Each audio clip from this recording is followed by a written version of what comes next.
Thank you, Craig. Well, good morning, Celina First, Church of God family. I'm excited to be preaching to you this morning. I wanted to share with you guys the only job I swore I would never take. That job was a youth pastor. Let me tell you why. You see, when I was in college, I got to work with a ministry called Young Life. And that is a ministry where college students are tasked to go to high school students to preach the gospel, to go to high school students where they're at and preach the gospel, especially the kids that would not grace the presence of a church. And so I was so in love with this ministry. It meant so much to me. It formed me. And I was certain when I was a senior in college that I was going to be doing this for the rest of my life. I was certain that this is what I was made to do, was to be on Young Life staff. My area director, the closest thing to a boss that I had at the time, did not share this certainty. When I came to him and I was like, I want to be an area director, I want to go on staff, he said, maybe think of other options. Looking back, I don't blame him, because if I'm honest, I wasn't really a good fit for Young Life staff. I don't think I had the qualities they were looking for. I don't think I really had the maturity. I just wasn't a good fit for Young Life. But at the time, I was devastated. And to me, in my mind, that meant that the door for youth ministry was shut. Clearly, I was not fit for that role. And so I decided that, man, this is just not for me. So years later, when the Lord called me to ministry, to pursue my MDiv and to be faithful to Him, to trust where He might lead me, I bargained. I said, God, I will go get my MDiv. I will do this. I'll be faithful as long as I do not have to do youth ministry. Maybe my current job will serve as an object lesson at the folly of bargaining with God when He calls you somewhere. But I was just so certain that I'm ill-equipped for the job. I'm not made for this. When I was denied that staff position at Young Life, I was certain that meant the door for youth ministry was closed. I would have never expected that it was simply not the right time. And now I live in the blessing, beauty, and grace of God's unexpected timing. This week, I get the privilege to be in our Advent series, Unexpected, exploring the many ways the Christmas story was unexpected. And this morning, I get to explore the idea of God's unexpected timing. You see, God rarely moves in the ways we'd expect Him to. Especially in our day and age of instant streaming, overnight delivery, God works profoundly slow. See, despite the truly world-shaping events of God's activity, the cosmic reality of what He's at work in, the importance of what He has to do, He often seems to take His time. See, there's some examples on screen. It took 400 years of silence for the Messiah to come and rescue His people from oppression. Isaac, the promised child of Abraham, took 25 years to actually arrive. The journey to the promised land of Israel took them about 40 years to actually get there. A whole generation of people lived and died before they actually got to enter into the promised land. And one of my favorites, God reveals Himself to the father of the faith, to Abraham, and it takes 500 years for him to introduce himself. It takes 500 years for him to say, my name is Yahweh, I am who I am, to Moses. That's quite a long introduction. And our story today follows another person encountering God's unexpected timing in a much more personal way. We're going to look at Zechariah's story, and I believe his story has three main movements that we're going to explore. The first one is him being chosen. It says this in verse 8. Once when Zechariah's division was on duty and he was serving as priest before God, he was chosen by lot, according to the custom of the priesthood, to go into the temple of the Lord and burn incense. And when the time for the burning of incense came, all the assembled worshipers were praying outside. Now, I know everyone here is very up on their ancient Jewish priestly orders. I know that's what we study in our free time.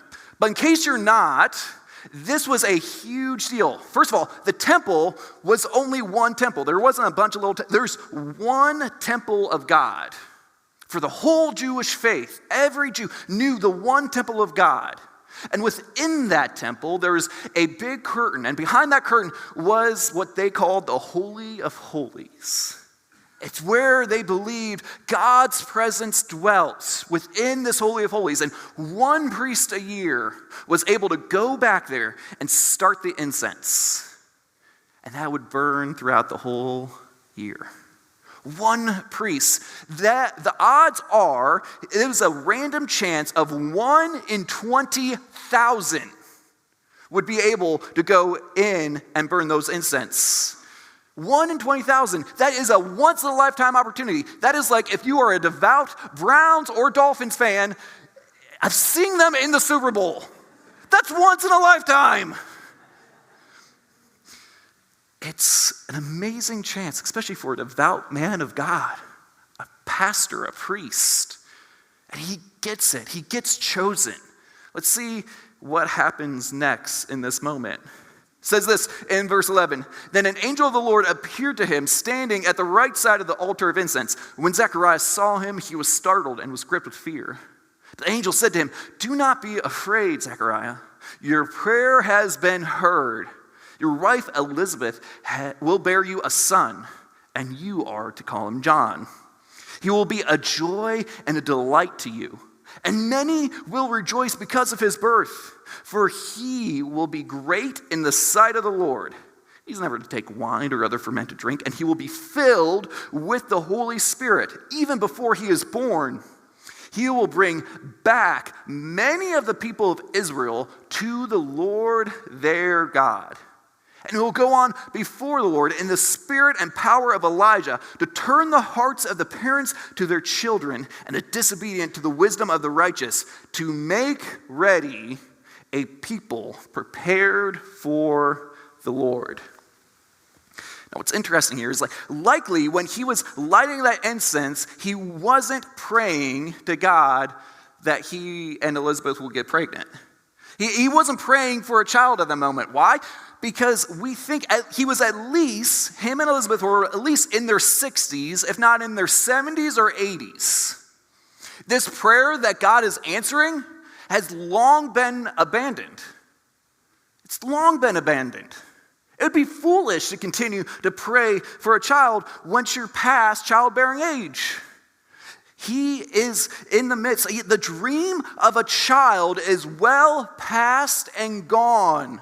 They've mourned that loss. They've said, this is just not for us. They've mourned that loss and are ready to enter into their fourth quarter. They're ready to see the last bits of their life, but yet this prayer is answered. Not only are they going to have a son, but one who's going to do some of the greatest works imaginable. He's going to turn people to God. He's going to take some of those lost sheep and bring them back into the fold. He's going to make people righteous again. He's going to prepare the way for the long-awaited Messiah. Is there anything a pastor or a priest or a devout man of God wants more for a child than for them to gather more and more people into the faith? And beyond that, the Messiah is coming. He gets to hear the first word in 400 years. The Messiah is on his way. The best possible news. The invitation into an eternal reality that not only are you going to have a boy, your boy is going to be known for 2,000 plus years. He is invited to the most amazing story imaginable. Let's see how he responds. It says this in verse 18. Zechariah asked the angel, "How can I be sure of this? I'm an old man and my wife is well along in years." The angel said to him, "I am Gabriel. I stand in the presence of God. I have been sent to speak to you, to tell you of this good news. And now you will be silent and not able to speak until the day this happens, because you did not believe my words, which will come true at their appointed time. He's silenced. Have you ever wondered why Zechariah doubted? Now we've read, probably, if you grew up with the church, you've probably read this story many times. Have you ever wondered, why did Zechariah doubt? This is a man of God. This is a priest. This is a pastor. He knows this word inside and out. He's probably memorized this many times over. He knows the scripture. He knows the story. He knows God can do this. Why? Because he knows he's done it before. The child of promise promised to Abraham. His wife Sarah was 75 years old when that promise came, and 100 years old when Isaac arrived. So he knows God can do some big things. Like he knows. Why did he doubt? Why did this devout priest in the presence of the divine angel be like, I just don't know. Just how can I be sure? Well, maybe you and I can relate to him a little bit. Church, I have a question for you. Have you ever been burned? Have you ever been promised something and let down? Have you ever had your hopes build up and then just leave disappointed? Did you ever put all of your hopes and expectations into something that never came to pass? Doesn't that sting? Doesn't that hurt? Isn't that one of the most profound pains you can walk through? Where you thought all your life this was going to be what it looked like. And then it just wasn't. It's painful. So what do we do, church? What do? We put our walls up. We're going to be no one's fool. We're not going to hope in things that probably aren't going to happen. We're not going to go through that pain again. So he doubts. And because of that, he is silenced. Friends, that is a bitter pill to swallow for a priest, for a pastor, someone who's paid to preach and teach. I don't think Craig could last 1 month being silent. I might be able to last 2 months, but that's only because I'm a little holier. But it's hard for us though.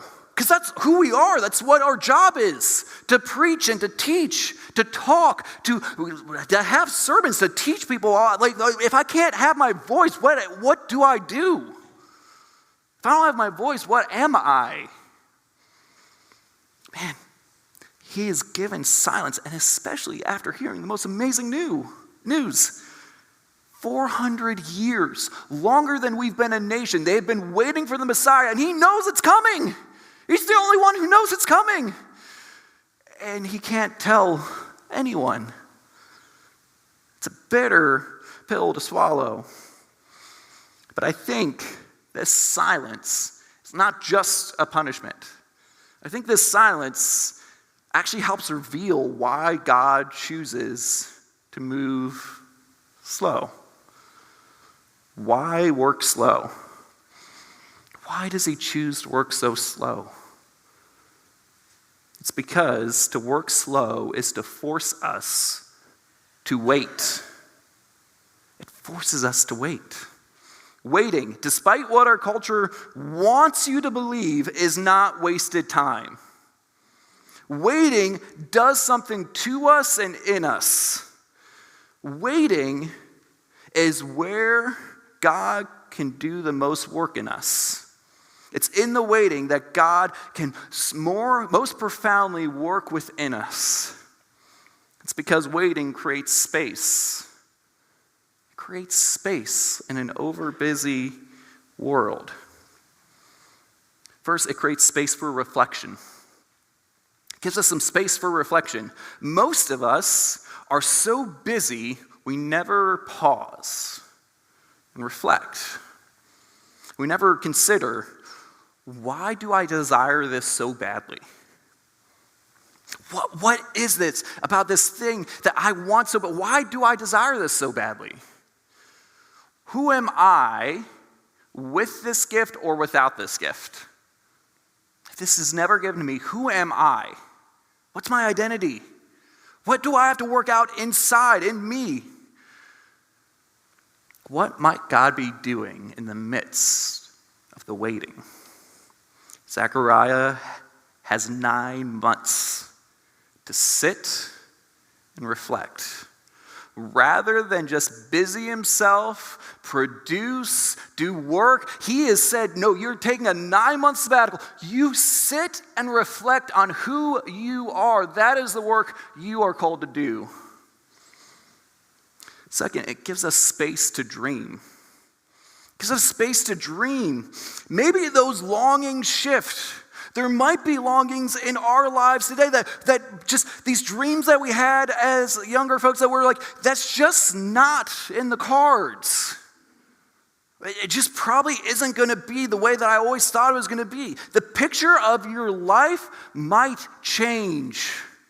So God gives us space to dream what could be better.